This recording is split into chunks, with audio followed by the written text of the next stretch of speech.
Welcome, everybody. Welcome. I'm Naveen Girishankar. I'm the president of the Economic Security and Technology Department here at CSIS. Really delighted to invite all of you for this important leadership conversation on U.S. leadership in AI.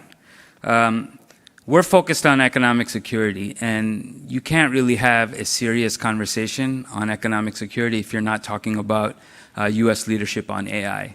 And you can't have a serious conversation on U.S. leadership in AI if you're not talking about our ecosystem, our relationship with allies, what we're doing at home across the full AI stack, from frontier models all the way to the energy needs. And so we are really delighted and honored to have Scale AI founder and CEO Alexandr Wang with us today. We are delighted to have him here for this leadership conversation, and he's going to be the person who will take us through that conversation with him is Greg Allen, who's the head and director of our Wadhwani AI Center, and there's no better person in our building to have this conversation with Alexandr. Alexandr needs no introduction. I remind you, excuse me, because I'm on the other side of 50, so I'll say this, which is that I'm reminded of the famous Lincoln saying that it's not the years in your life, but the life in your years.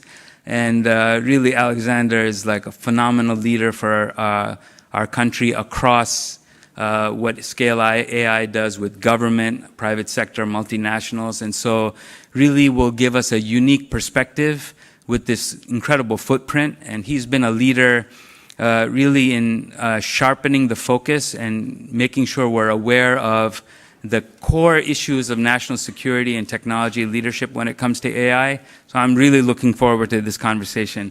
So with that, I'm going to invite Greg and Alexandr up here on stage, and really thank you and welcome to CSIS.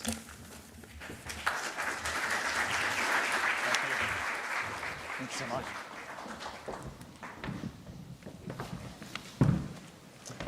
Well, Alexandr, thank you so much for coming to CSIS. So we already heard a little bit about this from Naveen. I think you're ubiquitously known in the AI industry, and you're a mere 99% known in the AI policy world. But for those who've been sleeping under a rock, I think there's just some things about your story that are pretty remarkable and worth calling out. So as we all know, you're the founder and CEO of Scale AI, which is described as a company accelerating AI development by delivering expert-level data and technology solutions to leading AI labs, multinational enterprises, and governments. And this is a company that you founded in 2016 as a 19-year-old MIT student with the vision of providing critical data and infrastructure needed for complex AI projects. So now Scale AI, from that sort of humble origin, you've got more than 900 employees, you've got hundreds of customers across a very diverse set of industries, and you're really one of the linchpins of the global AI ecosystem, but many times by enabling other people who have really, really strong brands that we all know today. So that is a pretty great story. So you started in 2019, and then only 6 years later, by the time you're 25, you made your debut on the Forbes billionaire list, and Scale AI is valued at more than $14 billion. So that's a pretty good 6 years, you know, from 19 to 25. I had some hits myself, but not on that scale. And so I just want you to kind of tell that story. How did you get Scale AI to where it is now? How do you start from startup to one of the linchpins of the AI ecosystem? Yeah, so it starts, kind of where I grew up. I grew up in Los Alamos, New Mexico. My parents were both physicists who worked at the National Lab. And it was, it's one of the few places. Los Alamos of nuclear fame and Oppenheimer fame. Exactly, right? Yeah. Of the Manhattan Project, of Oppenheimer. In many meetings this week in DC, people have referred to AI as a Manhattan Project level effort. And I can always say, oh, yeah, I actually grew up there. Yeah. But that was, I think I really grew up with a lot of education and I would say purpose around national security and technology and sort of the intersection of the two because of that. And then when I was, so then I went to MIT after growing up in Los Alamos, and I studied artificial intelligence. And this was right around the time frame when DeepMind came out with some of its initial breakthroughs around AlphaGo, number one Go player, and I sort of. It felt very visceral to me that AI, if it continued this like incredible pace, which even at that point, deep learning started in roughly 2010, and this was around 2015. In those 5 years, deep learning went from something extremely rudimentary, was not really capable of anything, all the way to number one Go player, great image recognition capabilities. So at the time you're sort of starting your professional journey, the turning point is already obvious to you, right, related to AI, and that's like the starting point. Is like, okay, we are at this critical moment for AI. That's the wave I want to ride. Yeah, it felt very clear that AI was going to be critically important. And I remember I would sometimes tell people at the time, hey, I think AI is going to be the most important thing in our lifetime. And then, they kind of laugh. And it was a hard thing to say with a straight face at the time. But now I think you can say it a bit more with a bit more of a straight face. Yeah. But so yeah, AI was clearly going to be very important. And if you decompose the problem of AI, you can boil it down to algorithms, so the sort of exact neural network architectures and whatnot that are being used, computational power, which boils into chips and power and data centers and all that stuff, and lastly data, which is really the raw material for intelligence and sort of the lifeblood of these models, and where they learn all their stuff from. And you sort of looked around at the ecosystem. There were companies like OpenAI and DeepMind focused on algorithms. There were companies like NVIDIA and others focused on the computational problem. And there was a dearth of people focused on the data problem. And so that was the sort of origin of Scale back in 2016. Was really, it's very clear that if I believe AI is going to be one of the most important technologies of my lifetime, and there's this sort of gaping hole of necessary infrastructure that's necessary to support this industry, someone's got to do it, and I may as well try.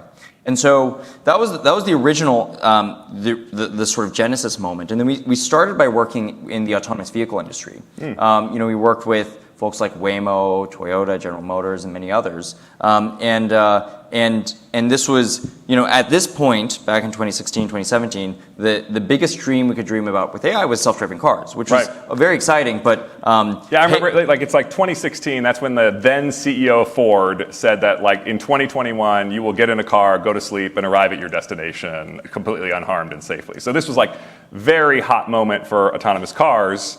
And you're a part of that wave, that initial excitement. Yes, exactly. And ultimately, we've been successful, right? Like Waymo, one of our partners. Now they've achieved that dream, a little bit less than the Ford CEO was thinking would happen, but now it's real. You really can do that. Yeah, exactly. I mean, and it's incredible. But obviously, our ambitions with AI continue to grow exponentially over time.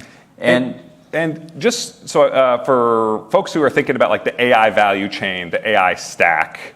I think folks mostly know what an OpenAI does. They know what a Waymo does. But so like when you sign a contract with Scale AI, what are the services that you're getting? Which of those are software as a service? Which of those are like human touch, kind of white glove service?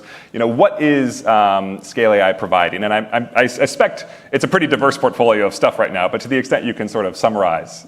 Yeah, so we really think about it as twofold. One is kind of data infrastructure, and then the other are technological solutions. And so on the data infrastructure side, really it's about, we call it our data foundry, but just like you have a chip foundry that spits out chips, you need a data foundry that spits out very high quality expert data that can fuel these models' capabilities. And this is scaled, even in the time frame that we've been working on the problem, the complexity and richness of frontier data has just grown astronomically, and it's been it has to scale with the capabilities of the models. So when you're starting out and focusing on autonomous vehicles, that might be like, I need 50,000 images of stoplights. And I need them from all angles, and I need them at different lightings and weather conditions and all these kinds of things. So it's like when you're curating the data set, you're actually programming the AI system. And what you're basically saying to a company like a Waymo or like a Cruise is, we are A+ level, data set curators and also data infrastructure managers. Let us handle that for you, and we'll help you make a great autonomous car. Is that kind of the pitch at the time? Yes. And then it evolved towards much more data generation. And the interesting problems in the self-driving world, which actually have very strong parallels with current problems in defense and national security, the core problem was, this problem of what's called sensor fusion. You had a LiDAR sensor, you had a radar sensor, you had a GPS, you had cameras. How do you actually fuse all the disparate signals? So that the whole is more than the sum of the parts. Exactly. Yeah. And that was, I think, that probably was one of the primary hurdles that had to be crossed before we could have, obviously, safe autonomous vehicles. And you crossed it before other people did, which put you in an incredibly strong position to grow to all these other now portfolio areas. So can you talk a little bit about the jump between, and I'm sure there's steps in between, but between the autonomous vehicle era of scale AI, which I realize you still do all this work, but now this generative AI era, where you really reoriented so much of what the company is doing around the generative AI revolution. Yeah, so starting in about, so if you look at the arcs of AI, so this sort of like autonomous vehicle, or broadly speaking, computer vision driven sort of trajectory, it continues even to this day. But then starting about 2017, 2018, 2019, we saw interesting things happen with language models. And 2017 was a Transformer paper, 2018 was the first GPT, 2019 was GPT-2, and so on and so forth. And we were partnered with OpenAI in the very early days of this. We worked with them on GPT-2 back in the day, and it was this incredibly it's funny to reflect back on it, because from a research perspective, this trajectory of Transformer to GPT to GPT-2 to GPT-3, it was very boring from a research perspective, because all it amounted to was you just threw more data and more compute at the exact same algorithm, and then it just got way smarter. And that's a very unsatisfying answer for a researcher, because you want to believe that there's some tricks, or there's some algorithm to crack, some like secret sauce, but really it's just the same recipe. Make the pizza twice as big and bake at the same temperature, and bam! Exactly. So more data, more compute, and so we saw these incredible scaling laws, which obviously have defined so much of the modern AI landscape. Is the existence of these scaling laws, and we'd work closely with OpenAI, and then later the entire breadth of the AI industry, including Google and Meta and many others, on this incredible trajectory of large language models, and now more agentic models and reinforcement learning. It's been, it really has been one of the most incredible things to witness. And I think, if you had asked me in 2016. Or even 2015, hey, in one decade, where do you think AI capabilities would be? It was very difficult to predict that they would come this far. Yeah. Even at the time, we would often, myself and other researchers would talk about, when do we think that AI models will be better than the best competitive coders and the best competitive mathematicians? And I think the timelines were like, 30 years, 40 years, 50 years, but it turns out it was less than a decade. Yeah, and you were a competitive mathematician, so I realize this maybe is like a sore subject, but how do you personally feel as you see AI thriving, succeeding at the stuff that you spent a lot of your high school, competing at? Are you is it like the pride of a father looking at your little robot baby, or is it like you're like, I could still take them? How are you feeling? Definitely can't still take them. I think it really causes you to perceive the rate of technology development in a with a very sober lens, which is that these models are becoming extremely capable over time, and that trajectory of capability. You have to pay attention to it, and I think many people from many many different fields or areas of study, I think have experienced something similar, which is just the pace of progress is absolutely astonishing. Yeah. So. Scale AI, thank you for taking us through the Scale AI story. And there's a connection here between your personal history. And I remember, of course, in I think it was 2018 timeframe, when Google pulled out of Project Maven. And I was, a think tank wonk even then, and I was writing, hey, this is a mistake, and AI researchers should be helping with military work. And it was a pretty unpopular view at the time. But you and I have something in common, which is we took the unpopular view. And you went even further, which is you actually moved your company to it. And I think for folks who don't understand how remarkable this is, In the time frame that we're talking about, which is the early 2020s, the late 20-teens, there were sort of two views on working with the DoD. Number one is this is a terrible idea because the DoD is a terrible customer and you're going to lose a lot of money. And the other point was this is a terrible idea because the entire AI tech ecosystem hates the military and all your best people are going to quit. So that was the conventional wisdom at the time that running this, not at the time juggernaut startup, at the time it was a little bit more of a humble startup, and you said, no, this actually matters to me. I'm going to put this company to work for the US national security community. So talk me a little bit through that decision and how you think it's gone. Yeah, so before maybe I'll take a step back. One core belief I have is that over time, rationality prevails. And over any That's time, a good one. Yeah. over any time horizon, eventually the rational viewpoint will prevail. And this was, I think, a case of that, where when I thought about this problem, it was just so obvious that we're at the brink of this incredibly powerful new technology. The applications towards national security are very obvious, and it was going to be imperative for the United States to remain ahead. And this came off the heels of I went on a trip to China. One of our investors organized this trip. We visited the Chinese AI companies at the time. 100% of them were focused on facial recognition and surveillance, and it was very clear, and they were very good.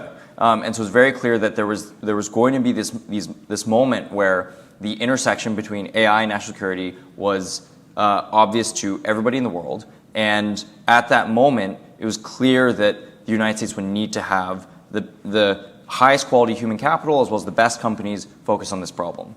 And certainly there was skepticism from our investors, there was skepticism from our employees, and there were employees who left the company as a result of these decisions. But from my standpoint, it was sort of knowing what my parents work on, what the history of the place where I grew up. It felt and the impact that Los Alamos and the Manhattan Project has had on Pax Americana and the global order. Yeah. Like, it felt so clear that great AI technology is going to need to be applied to the national security problem set, and that we had, frankly, a moral imperative, I think, to support it. That's great. And so I'd like you to talk a little bit about the work that you're actually doing for the national security community as a defense contractor. So you've got contracts with the Office of the Chief Digital and AI Officer, which is where I'm an alumni of that organization. You've also got other kinds of things going on across the DoD, across the broader national security community.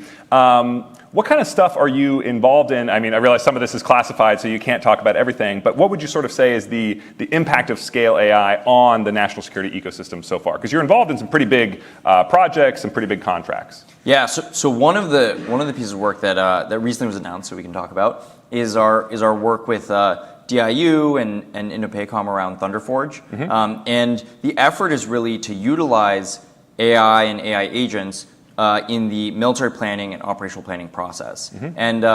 And some of this actually came out of some work that we did with CSIS. Yes, and I should give a shout out to my colleague Ben Jensen, who's been a part of that work, and it's been a great partnership. Yes, exactly. I think our teams together originally saw the potential for AI within wargaming efforts, and I think that we've seen the ambition of that idea just expand towards operational planning, military planning, wargaming simulation, and encompassing this whole loop. And it really is part of what we believe is a critical element of the future of warfare, which is towards what we call agentic warfare, which is there are a number of processes today where they're extremely manually intensive. And that's not necessarily a problem. The problem is speed. Mm-hmm. We need to be able to act as quickly as possible if we imagine what future conflicts will look like and what the future of warfare might entail. And so we've built this system in partnership with DIU and many great members of the military to leverage agentic systems towards sort of the massive acceleration of this process. And it's one of the things we're very excited about. We also have done a lot of work with CDAO. One of the things that we worked on with them most recently actually was a test and evaluation framework for AI systems. And I think this gets to the heart of, I think, some of the critical components of AI deployments in a large-scale way within national security, I think there are a lot of people who have fears, very, very reasonable fears, I think, or concerns that, we should not put unfit or immature AI systems in positions of great importance or power. And it's, I think, a very fair Important things should be reliable things as a general rule, right? Yeah. Yes, exactly. And I think, for whatever reason, the AI debate, partially because it is so new and it's so central to, I think, the discourse. I think sometimes the dialogue will go in like two opposite directions. One group of people saying, oh, we should never deploy AI systems, they can't be trusted. Another group saying we need AI systems everywhere without any abandon, and we have to accelerate everywhere across the moon. And I think our viewpoint is somewhere in the middle, which is we should move very quickly to deploy AI systems throughout the DoD, throughout the national security community, but we should do so in a thoughtful way with the right test and evaluation to ensure that these systems are robust. Totally agree. Very easy to agree with that statement. As you said, one hopes that rationality will prevail, right? And that's obviously the right answer.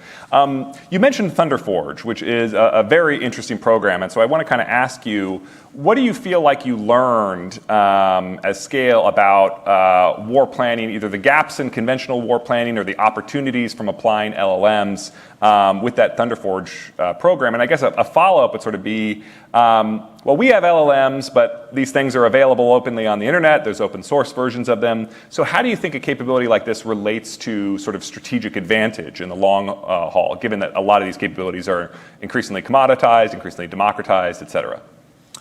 Yeah, these are some important questions. Yeah, so I think first off, our view, one of the incredible things about large language models and the ability to utilize them in military planning, operational planning, is just the degree of knowledge that they have, the knowledge and experience they have. One of the things that we often talk about is, the difference between, right now we have incredibly talented humans with decades of experience doing the military planning process, and AI agents have literally thousands of years of context built into them and knowledge that can act near instantaneously. And so it'd be a fool's errand not to leverage them.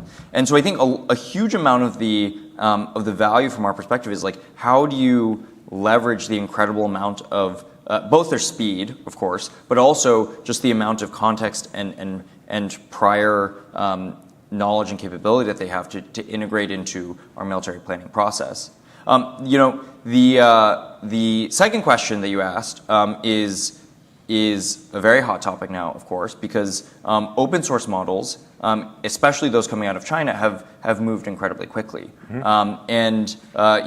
DeepSeek and more recently Qwen from Alibaba are world-class models. It's impossible to describe it as anything but that. And it does raise these questions. Is there strategic advantage in the models that we have in the US versus the models that they have? And is the advantage in the implementation, or is the advantage somehow in the feedback loop, or where does all of that exist? My belief is that, or not even my belief, the CCP has had an AI master plan. And they've talked about this. I think you could date back to 2017, 2018. They began talking about these sort of grand plans to win on AI on a longer time scale. And some of the things that they acknowledge as part of that plan are something we've been talking about. The need to win on data, the need to win on compute, the need to win on these sort of implementation and proliferation of this technology throughout their military. I think they explicitly say, this goes back to 2018, so I was actually quite prescient from them, that they view AI and other advanced technologies to be leapfrog technologies, yes, where if they overinvest in AI compared to the West, then they have an ability to leapfrog our defense capabilities. So their strategic picture, I think, is very clear. And I think they've had a similar picture since 2017, 2018, and DeepSeek and Qwen and these models are sort of on the smooth continuum of that strategic view. I think what's necessary for us for the DoD is like, how do we accelerate our deployment so that we can begin leveraging these feedback loops within our own deployments of AI for national security to accelerate our advantage. And one of the things I testified on the Hill a few weeks ago for the House Energy and Commerce Committee. And one of the things that I talked about was this concept of data dominance, right? If you think about the raw material for intelligence for all these models is their data, then the obvious conclusion is the way that you will win is through data dominance, more and better and more relevant data than your adversaries. And the key elements of that ultimately, as we've seen in autonomous vehicles, or even in chatbots more recently, or even historically with algorithmic feeds in the large companies, is that boils down to, can you implement the feedback loops that will actually enable these technologies to improve at an exponential rate? Yeah. So you talked about adoption and the speed of adoption, the speed of iteration being one of the sort of critical sources of advantage in AI. And I think that certainly applies to the DoD context, where I think scale, it's fair to say, is like trying to provide the kinds of infrastructure and services that make it easier for every single program of record, right, to try and incorporate AI in meaningful ways, that sort of thing.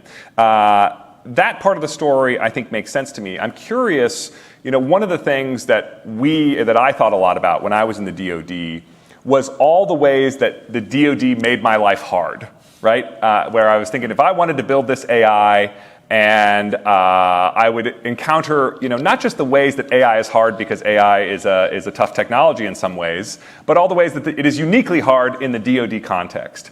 And I think scale is very interesting in this regard because you have, at this point, a pretty sizable defense portfolio business. But you also have a very, very sizable commercial portfolio business. And so if you were like advising this administration, if you were advising the DoD, if you were advising Congress on what are the ways that DoD can make it easier for those who are looking to meaningfully and significantly adopt AI for national security advantage, what can we do to make their life easier? What can we do to make it closer to that really speed of adoption that you're able to achieve in the commercial sector? Yeah, there's many answers to this question, obviously, but I'll try my hand at a few key components. I think one of the first ones is just access to infrastructure. Whether it be cloud infrastructure, data infrastructure, algorithmic infrastructure, if you compare the platforms that a new startup out of Silicon Valley that they can build off of, and the sort of the shoulders of giants that they can rest upon, and you compare that versus a new program within the DoD that wants to get started doing some AI stuff, it is night and day. Mm-hmm. And so an incredible, necessary prerequisite to enable the same level of innovation within the DoD and the national security community as in Silicon Valley or the startup community or the commercial sector is the DoD needs to take focus towards enabling enterprise-wide infrastructure to support all these new efforts.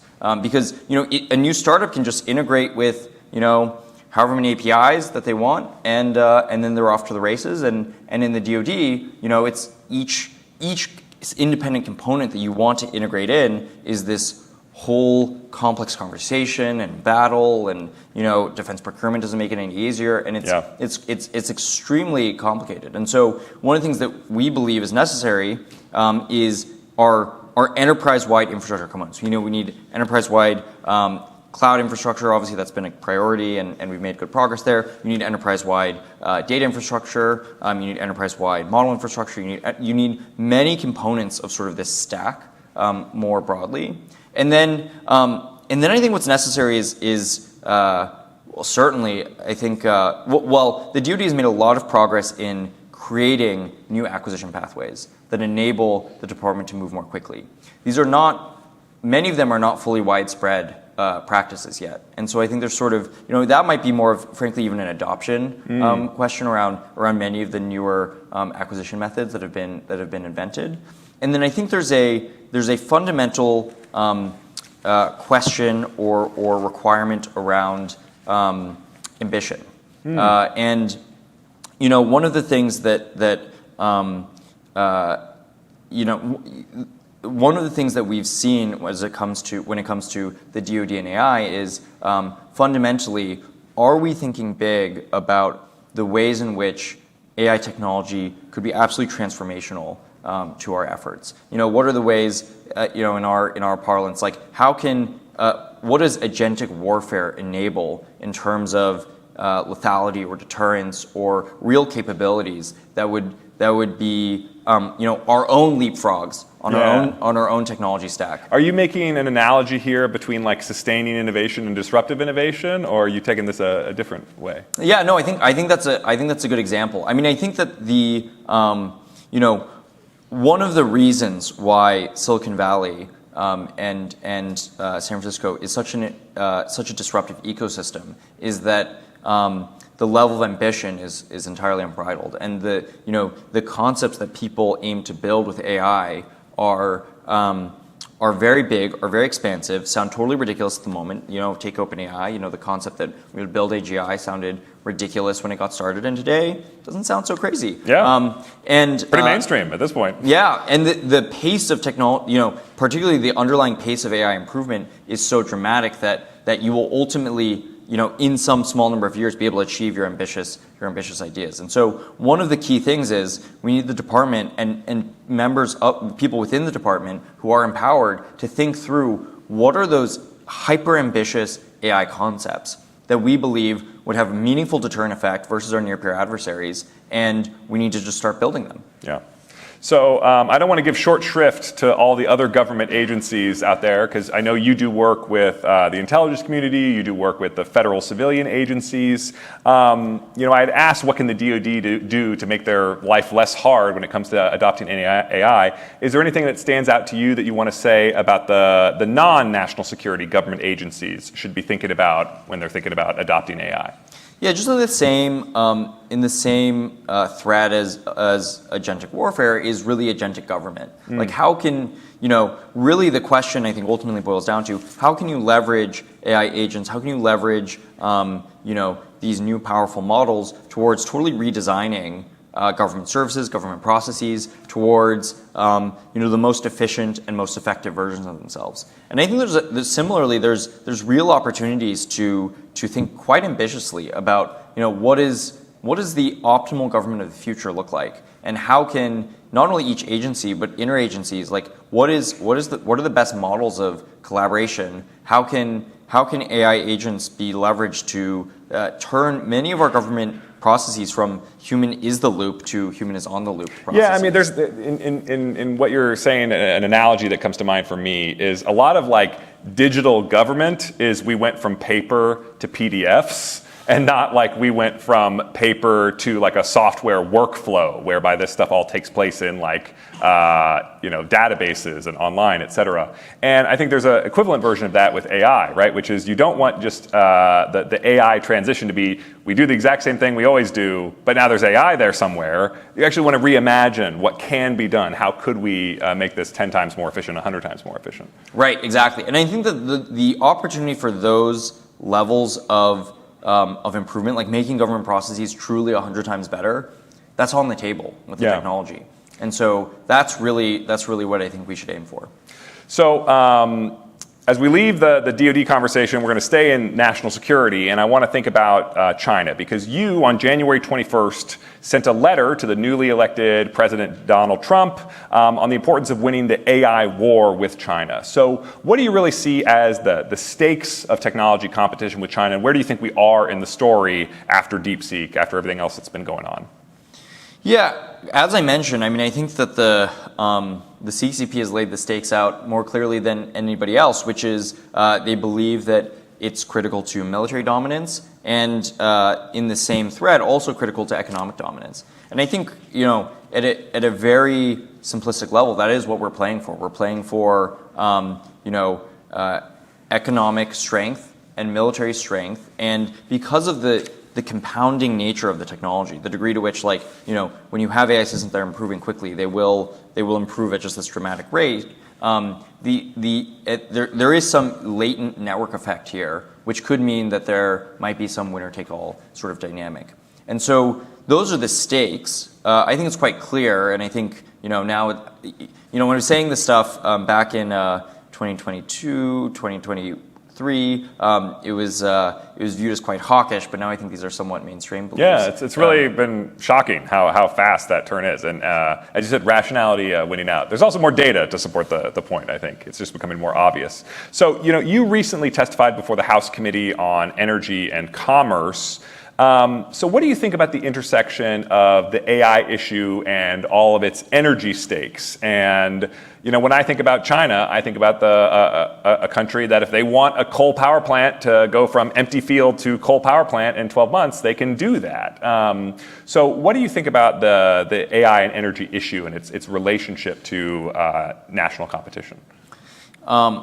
If you were to draw out, if you looked at the graphs of what does Chinese power production look like versus U.S. power production, the Chinese graph is straight up and to the right.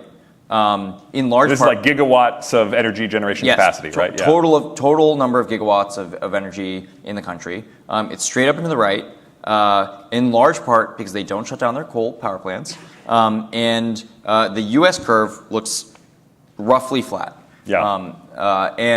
And there's a lot of great innovation happening there, actually. Like, a lot of it is replacement of fossil fuel generation towards green generation. But the aggregate number is relatively flat. And if you think about everything we've been talking about, what does AI capabilities boil down to? Well, it boils down to algorithms, it boils down to computational capacity and capability, and it boils down to data.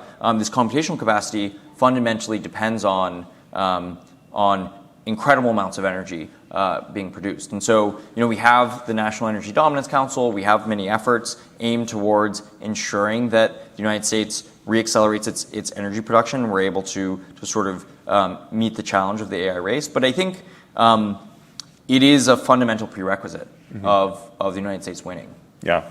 And another area where in the past you've taken a pretty strong position is on the policy toolkit around export controls or investment restrictions or all these other kind of things. So what are your thoughts about US AI and semiconductor technology export controls vis-a-vis China? This is a complicated topic and a very, very topical one right now.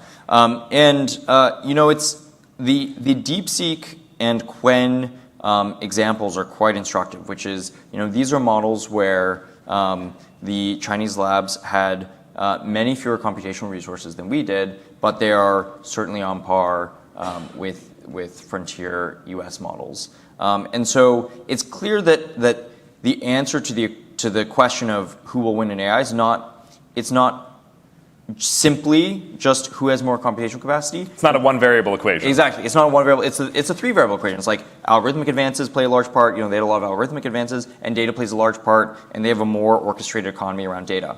And so we need to think about, I think one of the things we need to think about as a country is like, what is the, first, I think in the past, we've potentially simplified the problem too much, towards just saying, hey, if we win on compute, we win globally. And I don't think it's quite that simple. I think it's a complicated situation. And then also we need to ask the question, what does our leverage look like when it comes to compute? And there's a recent analysis done by SemiAnalysis around the new Huawei chips.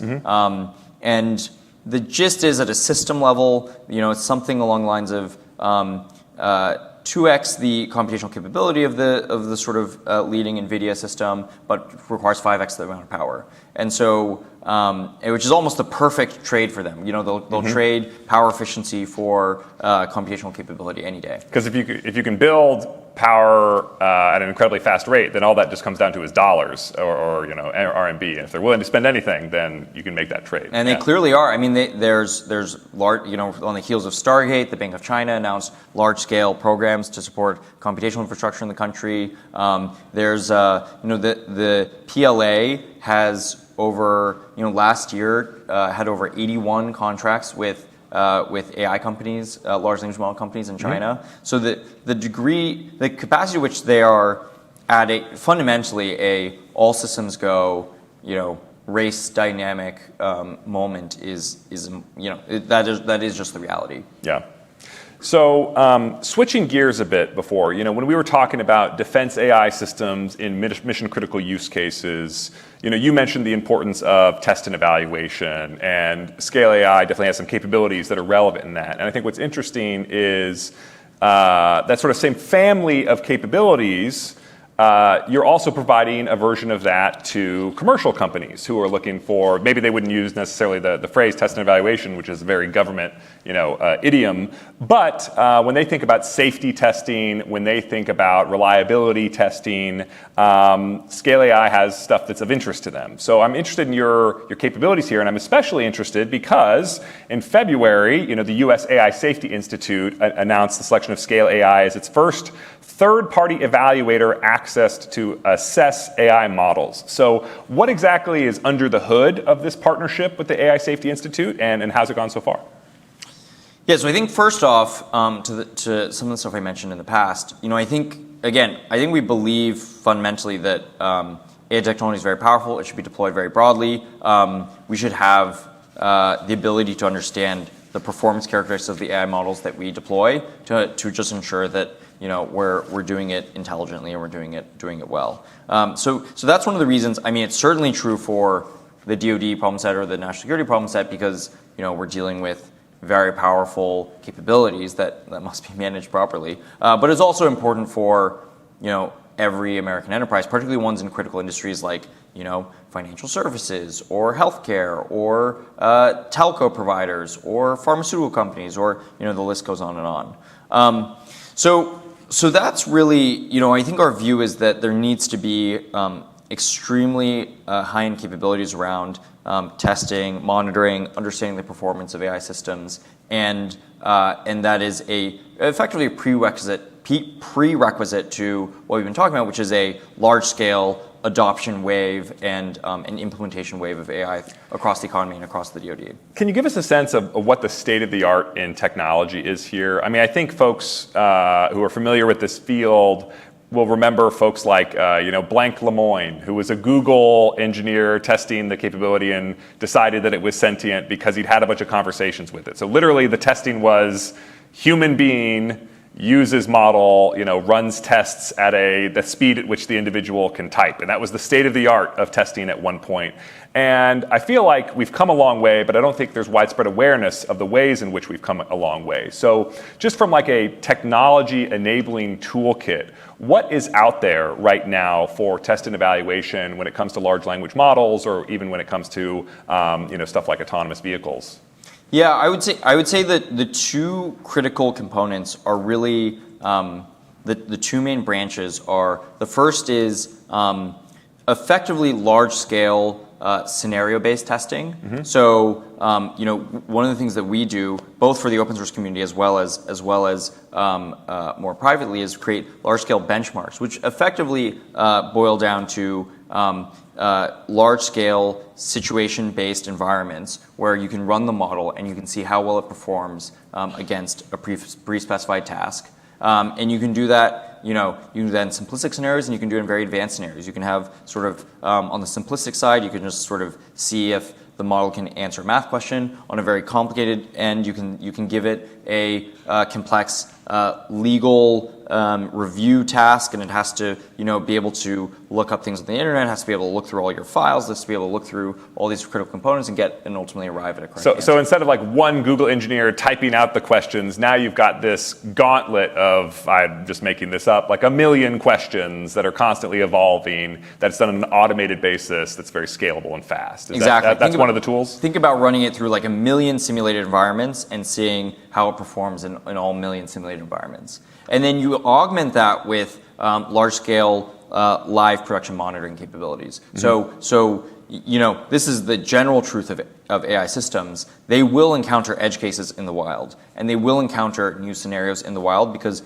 the reality is our world is incredibly chaotic and encompasses a lot of surprise. And so you need large-scale monitoring capabilities to identify anomalies that come up in production traffic to be able to properly address them in production. That's great. So the toolkit is getting better all the time, and you're a part of that story.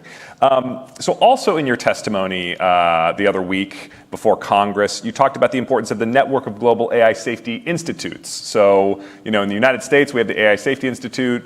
In the UK, they have the AI Security Institute. I think there's 11 of these government institutions around the world right now. And you were saying that this network that we've created is important. And I just wanted you to elaborate on what is the role of this network, both in ensuring, reliability, robustness, security of AI systems, but also of, being a vehicle for U.S. leadership.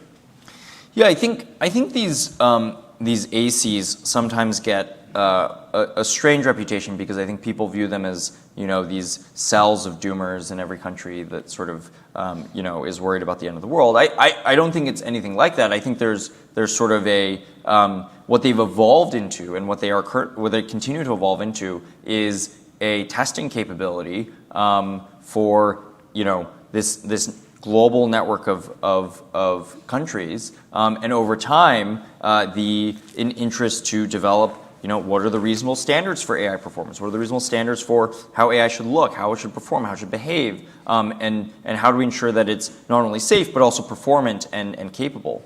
And so, and really, truly, the U.S. AI Safety Institute, has the ability to lead globally, and I think we should view that as an opportunity, not just to talk about strictly safety, but as an opportunity to really set standards in a global way, because we have this global network. These other countries, many of these other countries don't have anywhere near the resources that we do, don't have anywhere near the capacity and the research capability and the sort of technical capability that we have in the United States. And so we have the ability to really set real standards globally in a way that will shape how AI is deployed in all of these countries. Yeah, and I've met the staff of the AI Safety Institutes of Japan, of Korea, of a bunch of other countries. They're standards people. These are the standards people. They're not the AI doomers of Japan. They are the standards people, the technology standards of people. But for those who might hear this phrase, standards, and we can set standards, why does that matter? Why is it a useful thing for the United States to be engaged in, is helping lead on AI standards of this kind? Yeah, I think there's a few directions to look at. I think first, just from a pure economic standpoint, it's very valuable for American technology to be as widely distributed as possible throughout the globe, and there's a lot of economic value that will come from that, and frankly, global economic value that will come from that. This process of exporting American technologies more globally. I think the second piece of it is also from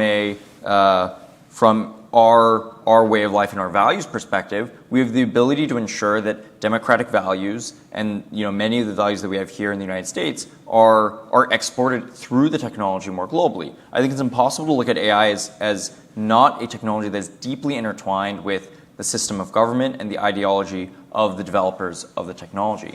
And so it's not only, I think there's a clear sort of there's two ways to look at the technology. One is you could have sort of a pure economic lens in terms of having helping to set the rails for this incredibly powerful and important technology wave, but also the ideological view, which is how do we help ensure democratic values prevail? That's amazing.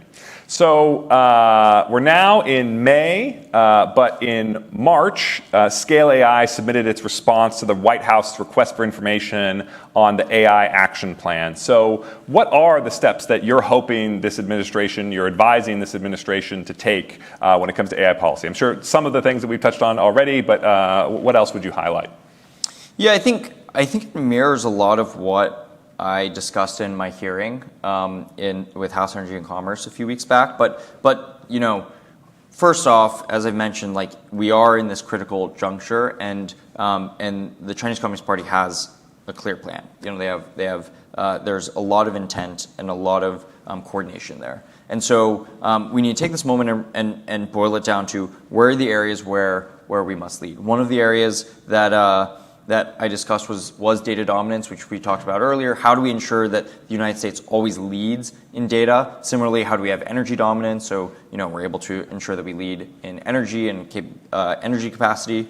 We need to make sure we get the sort of building blocks correct. One of the suggestions I made was towards building a national AI data reserve as part of an effort to sort of, for the country and the government to view data as a strategic asset fundamentally. This is a vague analogy to the National Petroleum Reserve, something like that. Something like that. Yeah, data is the new oil, as they say. Yeah. So that was one critical element. The other one is to really begin unleashing AI within government and to build towards an agentic government. I think we should expect that every agency throughout the government has real progress towards implementing AI across the board to actually drive real advanced capabilities. And then, the last one is really ensuring that we build the AI workforce for the future. There's a recent executive order around AI education and leveraging AI for education and ensuring that we utilize it in this country. But fundamentally, we're going to, it is very important that we prepare the country for this new technology wave. Like many other technology waves, there's going to be incredible new opportunity that it creates, and we need to ensure that we as a country are prepared for it and on the front foot of building this new workforce. So it's really interesting that you say that because I can't count how many times I've heard AI analogized to Sputnik moment, right? DeepSeek was a Sputnik moment, AlphaGo was a Sputnik moment, ChatGPT was a Sputnik moment. And if you look back at the history of Sputnik, there was a bunch of different things that happened after Sputnik. Some of them were, legendary moves. Creating NASA, good move. Creating DARPA, good move. But one that is often forgotten is the National Defense Education Act, where they said, holy heck, we are in a multi-decadal science and technology competition with the Soviet Union, and we need to quadruple the number of engineers that this country produces. So, to hear from you, right, that preparing our workforce for this AI revolution is just a really lovely note to end on. So, as you can all imagine, Alexandr's time is exceptionally precious. But, and I hope this is still true, he is offering to be exceptionally generous as well. And so we're going to immediately after this have a reception outside. And as I said, his time is precious, so I can't promise he'll be here terribly long. But I'm so glad that you will be here, and I hope all of you join us who've come to watch his remarks for the reception outside. So with that, please join me in thanking Alexandr Wang for coming to CSIS. Thanks for having me. That was really fantastic. Thank you so much.